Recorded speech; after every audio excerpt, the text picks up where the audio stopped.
دوستو آپ دیکھ رہے ہیں شکیل آئی ٹی وی اور میں ہوں آپ کا ہوسٹ شکیل احمد۔ دوستو آج ہم آپ کو بتائیں گے جنات کے متعلق کہ وہ کہاں رہتے ہیں، ان کی اقسام کتنی ہیں اور وہ زمین پر کس طرح سے شر پھیلاتے ہیں۔ دوستو لفظ جن جس کا مطلب ہے کہ نظر نہ آنے والی چیز، حضرت آدم علیہ السلام سے 2000 سال پہلے زمین پر جنات کی حکومت تھی، لیکن زمین پر جنات بہت زیادہ شر اور فساد پھیلاتے تھے، قتل و غارت مار دھاڑ میں مبتلا تھے۔ اس کے بعد اللہ تعالیٰ نے فرشتوں کا ایک گروہ بھیجا جنہوں نے جنات کے ساتھ بہت بڑی ایک جنگ کی، جن میں فرشتوں میں فتح پائی اور تمام جنات کو مختلف جگہوں، پہاڑوں اور پانی کے نیچے قید کر دیا گیا۔ اس کے بعد اللہ تعالیٰ نے ایک دوسری قوم آدم علیہ السلام کی تخلیق فرمائی۔ اس کے بعد حضرت سلیمان علیہ السلام کو جنات کی بادشاہت عطا فرمائی گئی اور جنات کو آزاد کر دیا گیا۔ پھر اب تک یہ آزاد ہیں۔ بیت المقدس حضرت داؤد علیہ السلام کے دور میں شروع ہوا، جس کی تعمیر مکمل ہونے سے پہلے حضرت داؤد علیہ السلام اس دنیا سے وصال فرما گئے، لیکن اپنے بیٹے حضرت سلیمان علیہ السلام کو بیت المقدس کی تعمیر کے بارے میں وصیت کر گئے۔ حضرت سلیمان علیہ السلام نے جنات کے ذریعے بیت المقدس کی تعمیر مکمل کرائی، لیکن تعمیر مکمل کرنے سے پہلے آپ اس لاٹھی کے سہارے بیٹھے ہوئے تھے کہ انتقال فرما گئے۔ جنات کو بالکل بھی خبر نہ ہوئی، یہاں تک کہ آپ کی لاٹھی کو زمین کی دیمک لگ گئی اور آپ نیچے گر گئے، تب جنات کو خبر ہوئی کہ آپ اس دنیا میں نہیں رہے۔ دوستو یہاں ایک بات کا پتہ چلتا ہے کہ اللہ تعالیٰ نے جنات کو غیب کا علم نہیں دیا۔ اگر جنات کے پاس غیب کا علم ہوتا تو وہ آپ کی موت کو پہچان جاتے، لیکن ایسا نہیں ہوا۔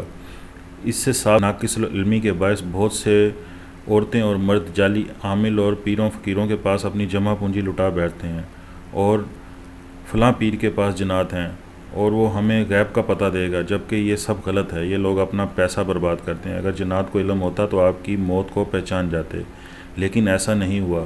اللہ تعالیٰ نے جنات کو آگ سے پیدا کیا ہے، فرشتوں کو نور سے، اور انسان کی تخلیق مٹی سے ہوئی ہے، اس لیے فرشتے نور کی وجہ سے اور جنات آگ کی وجہ سے نظر نہیں آتے۔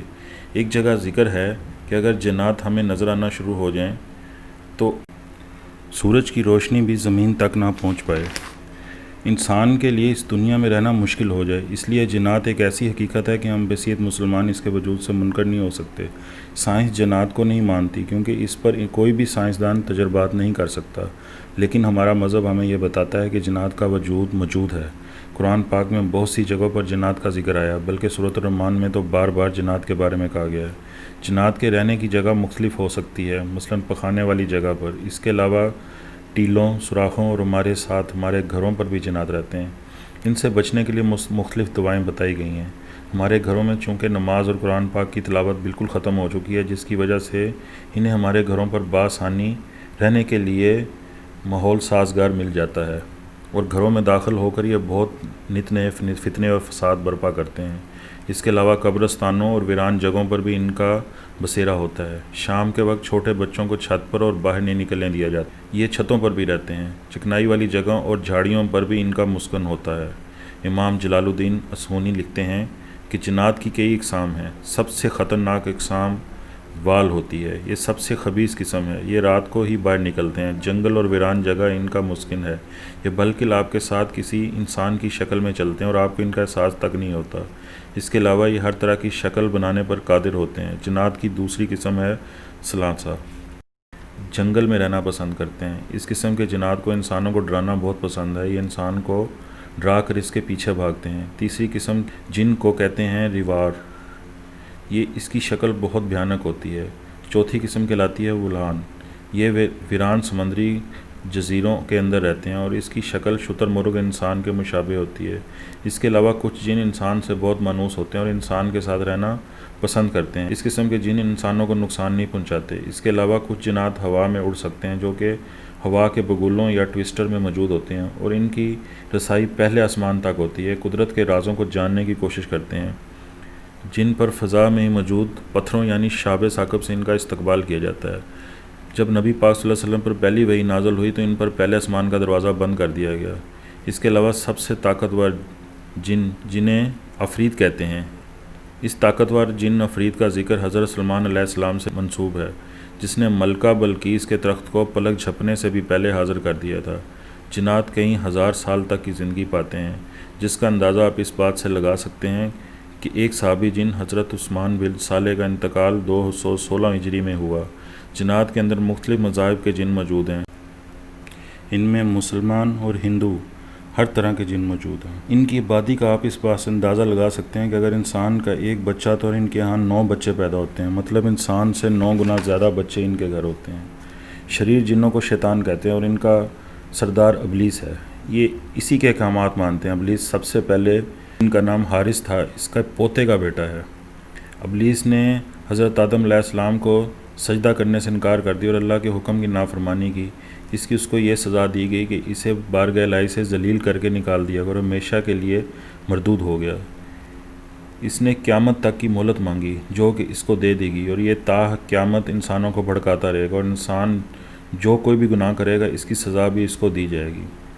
جنات کو یہ قدرت دی گئی ہے کہ وہ انسانوں کو نظروں سے اوجھل رہتے ہیں، لیکن کبھی کبھار کسی انسان کی شکل میں یا کسی کتے بلی کی شکل میں، بعض موقعوں پر یہ سانپ کی شکل میں بھی زیادہ دکھائی دیتے ہیں۔ لیکن ان تمام حالتوں میں ان پر دنیاوی قوانین بھی رائج ہو جاتے ہیں۔ مثال کے طور پر اگر کوئی جن بلی یا سانپ کی صورت میں نمودار ہوتا ہے تو اگر کوئی اس سانپ کو مار دیتا ہے تو پھر اس جن کی اسی موقع پر موت واقع ہو جائے گی۔ جس طرح انسان جنات سے ڈرتا ہے، اسی طرح جنات بھی انسانوں سے ڈرتے ہیں۔ اگر کوئی انسان ان سے نہ ڈرے تو پہلے تو اسے ڈرانے کی کوشش کریں، لیکن یہ خود بخود ہی ڈر کے بھاگ جائیں گے۔ ان سے بچنے کے لیے گھر میں گندگی نہ پیدا ہونے دی جائے، چکنائی والی جگہ کو صاف کیا جائے اور گھر میں تلاوت قرآن پاک اور نماز کا اہتمام کیا جائے تو پھر ان کی گھروں میں آمد کو روکا جا سکتا ہے۔ ابلیس نے قسم کھائی تھی کہ وہ تا قیامت انسانوں کو ورگلاتا رہے گا، لہٰذا تمام شیاطین بھی انسانوں کو براہ راست ورگلانے کی قدرت تو نہیں رکھتے، البتہ دلوں میں وسوسے ڈالتے ہیں اور غصہ کے وقت انسان میں سرایت کر جانے کی طاقت رکھتے ہیں۔ زمانہ جاہلیت میں لوگ جنات کو خدا کے برابر ٹھہراتے تھے اور ان سے مدد مانگتے تھے۔ ایسے لوگ آج بھی موجود ہیں جو شیطانوں کو اپنا خدا مانتے ہیں اور عبادت کرتے ہیں۔